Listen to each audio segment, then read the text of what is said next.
I'm so needy. Thank you. Should I get, you want to get the other one?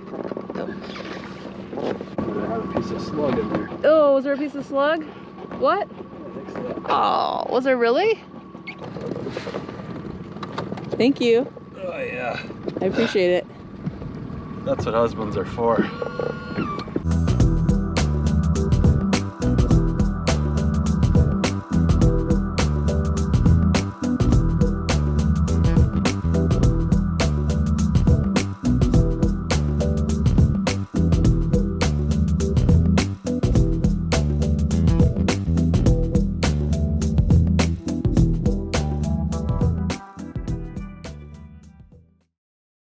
I think most people would agree that time spent on a boat is time well spent.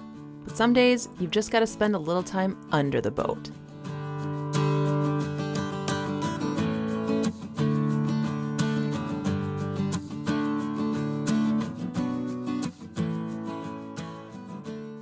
So I'm gonna go for a dive. I got a new BCD. Usually when I dive the boat, I use a hookah, which is kind of convenient because you're not carrying the tank and stuff with you. But it also has some inconveniences with it. The hose sometimes gets tangled on things, so you have to backtrack and untangle it. And it's hard to control your buoyancy.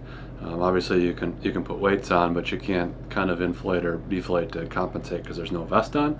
So I'm gonna try out my new BCD, get it all set up, figure out how much weight I need to add to it.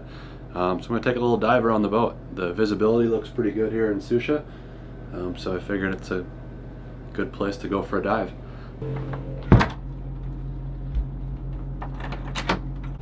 All right, so yeah, the hookah I used to use, the tank would stay on board, and I usually would strap it onto one of the cleats, and then there was about a 100-foot hose that was connected between the tank and me in the water. So now we're going to hook this up to our BCD, our buoyancy control device, so it'll be a vest that I wear. So I'm going to open up that bag and we'll start fitting the BCD to the tank and then start hooking up the regulator. So here's our BCD, the vest that you wear. The back has a back plate where the tank sits. On the front of the vest there's pockets in the bottom where your dive weights go. So this just pulls out and you can put weight in each one of these pockets. So it's on either side. You can also put weight on the back. So when you have a wetsuit on and you have the tank, that adds buoyancy, so you want to counteract that with weight, so you're kind of neutrally buoyant in the water. And then this is our low pressure line that goes to the inflator. So inside this vest you can actually take air from the tank and inflate the tank to help, you know, bring you back up to the surface to add buoyancy. You can also release, you can add or release that buoyancy from the inflator. So as you want to descend into the water, you can take air out of the vest. And for some reason, if your low pressure inflator didn't work, you can also inflate the vest manually with your mouth air through the mouthpiece. So let's go ahead and get this fitted to the tank.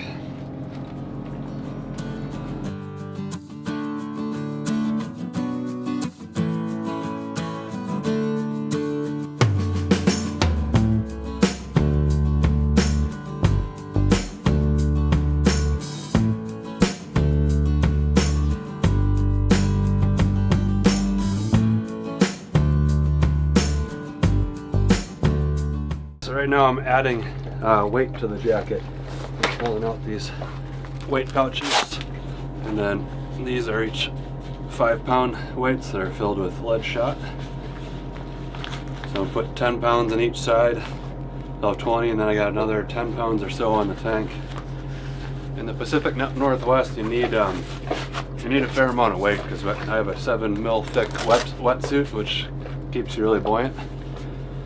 So we'll kind of figure out how much weight I need. I might need to add a little bit more. I'll probably start with this 30 pounds and I'll hang onto the ladder a little bit just so I can see how the suit's behaving before I let go and sink to the bottom. Slowly crack the valve. And pressurized. About 3,000 psi, so a full tank. Likewise, I can let the air out, so that seems to work good. So I'll just close this for now and then go get suited up.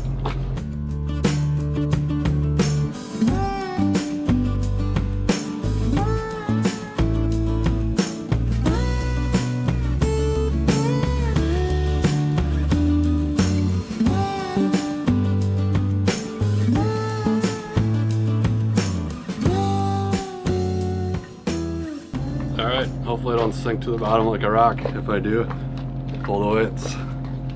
Let's see if I float first. Be safe. I'll grab the fins in a second.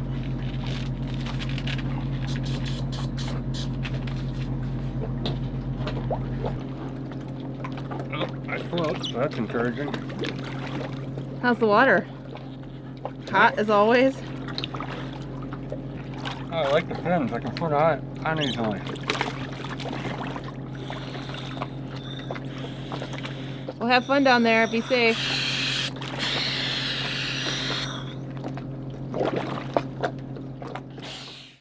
With a quick scan of the prop, I could see barnacles for days, so it's time to get to work.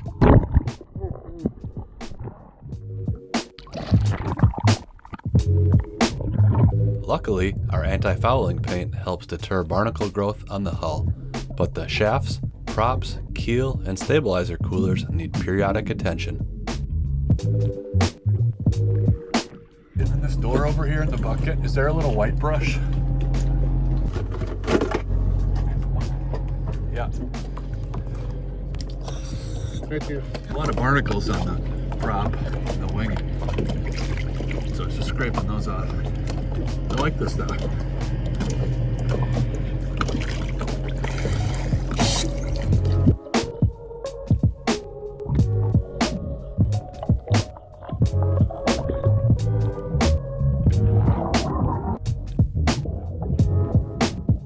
Large barnacle colonies cause significant drag on ships, causing them to burn more fuel, which ultimately leads to significant economic and environmental cost. While barnacle growth can become an issue for all boats, trawlers and sailboats tend to have more growth due to their slower cruising speeds.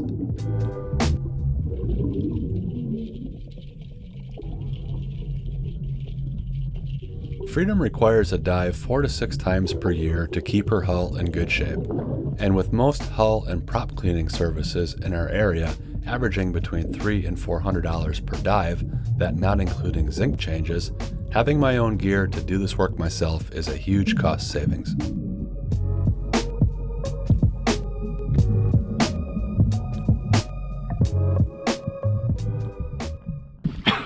Elizabeth? Thank you. Yep. All going well? Uh-huh. This was supposed to be a fun dive, but it's turning into a work dive. It's boat life. Yeah.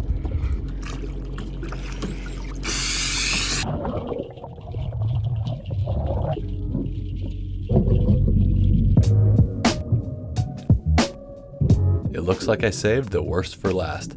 These pesky acorn barnacles sure do love our depth transducer, but they're nothing my putty knife can't handle.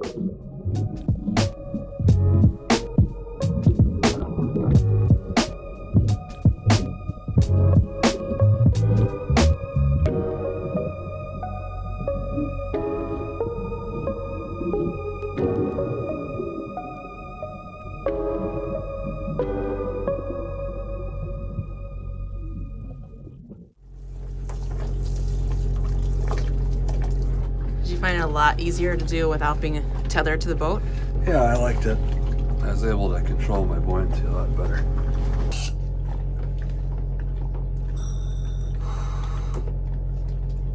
Now that the bottom of the boat is nice and clean and all those barnacles, which, ugh, that was so gross. There's so many barnacles. I get like itchy in the back of my ears. We're all cleaned up. We are gonna jump back on the dinghy and finally check out a couple new places near Susha that we've always just seen on a map and have never gone to. So we're gonna check out Patos, get a little hiking in, and not sure where else we're gonna go. We might check out Orcas Island. There's a marina at the north end right by Mount Constitution that we might check out, which would be kind of cool. And just enjoy a beautiful day. It's such a great day. It was not supposed to be this nice out. So when it's nice out, you jump on the dinghy and you explore. We'll take it. We'll take it as right.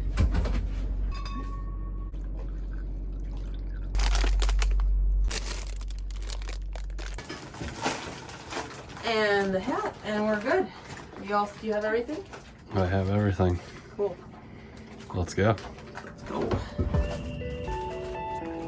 He doesn't have his life jacket.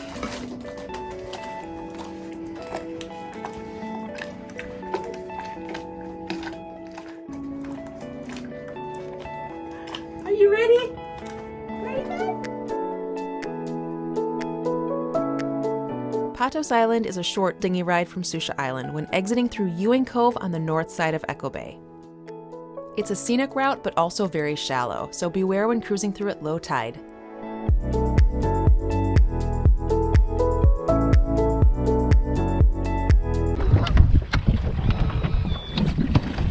We have kelp in the prop. Seaweed. It's all good. And once you're out of Ewing Cove, Active Cove on Patos is a 4-mile cruise in the Strait of Georgia.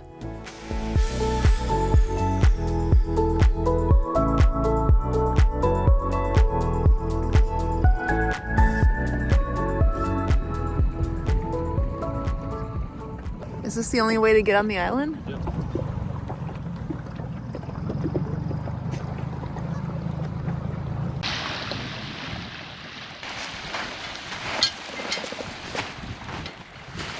Patos Island. Only room for a couple boats. So if you come here, you get the whole place to yourself. Yeah. Yeah, there's 2 mooring buoys out there, but I definitely would not anchor here. It's very tight. Oh, this is so beautiful. Have a complete expansive view of Orcas Island, all of the other San Juan Islands. I think that's San Juan over there. There's too many to keep track of. And then you've got the Gulf Islands that you can see all the way to the northwest. It's really a pretty spot.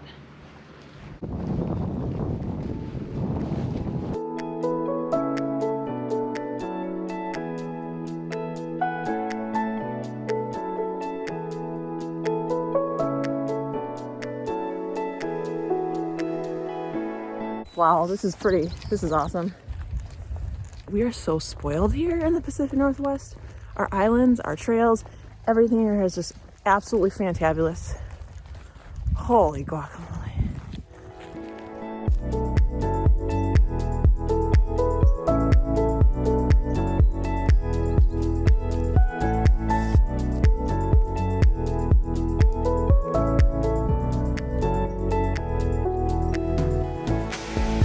Patos Island has quickly taken the top spot on our list of favorite islands to explore in the Pacific Northwest. With over 200 acres of diverse terrain and 20,000 feet of shoreline, Patos makes you feel like you're on another planet, which these days is a pretty nice feeling.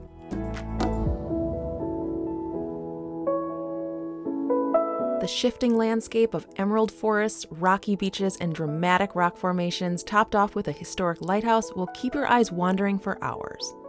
In fact, lighthouse tours are offered during normal times on most weekends from Memorial Day through Labor Day by calling the Susha Island State Park.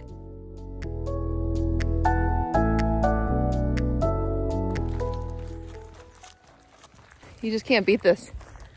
If you're right on the border of US, Canada, it's gonna be hard to leave here someday. Ooh. I'm sure 80 and sunny every day will be nice, but there's just something real special about here.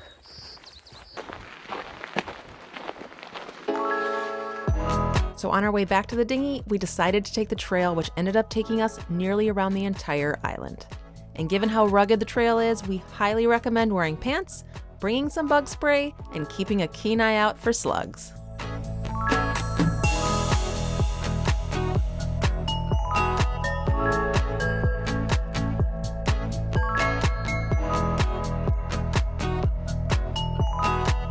Whew, I see water up ahead. It's very promising. It's been a long hike. It was like the jungle.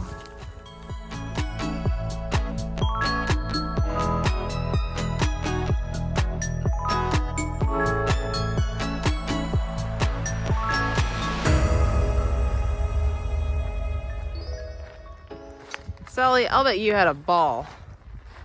Besides the eagles eyeing you up, I would say it's a pretty good day for you.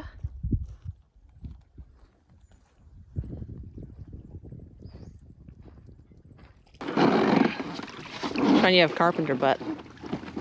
What's that? You have carpenter butt. Yeah, generally, it's kind of normal.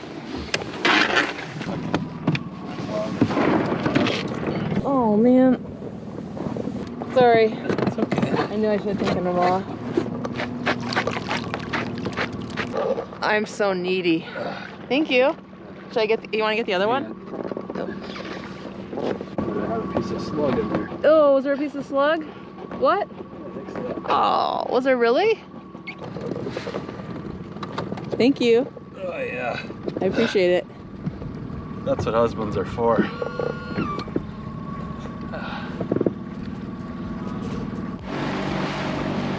Where to now?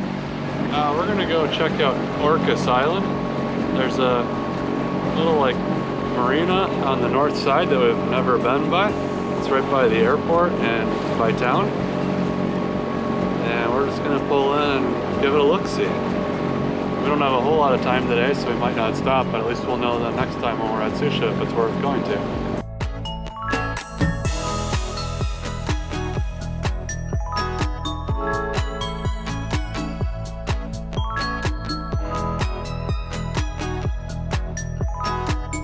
Located on the north shore of Orcas Island, Brant's Landing is the northernmost marina in the San Juans with year-round protected moorage. While it mostly serves the Smuggler Villa resort nearby, Brant's also offers limited guest moorage for anyone in need of overnight accommodations while passing through. Now there's only one thing left on our weekend to-do list, and that's making s'mores on the grill.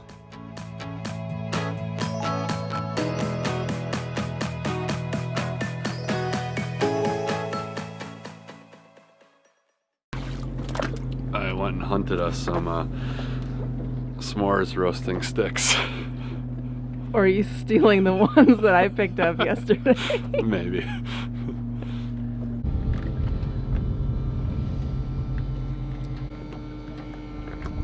Shawn, when was the last time you made a s'more? A couple weeks ago. Well, I mean before a couple weeks ago. Oh, years ago. I don't know. I'm kind of hooked on them though ever since you suggested we try this on the grill. It works pretty good. Except tonight it's pretty windy. But it's working.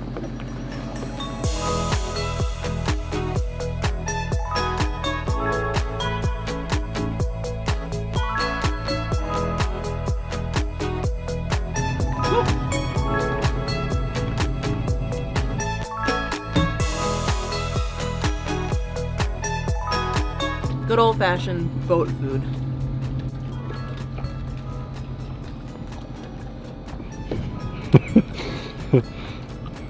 Should I be embarrassed? No. No? Come on.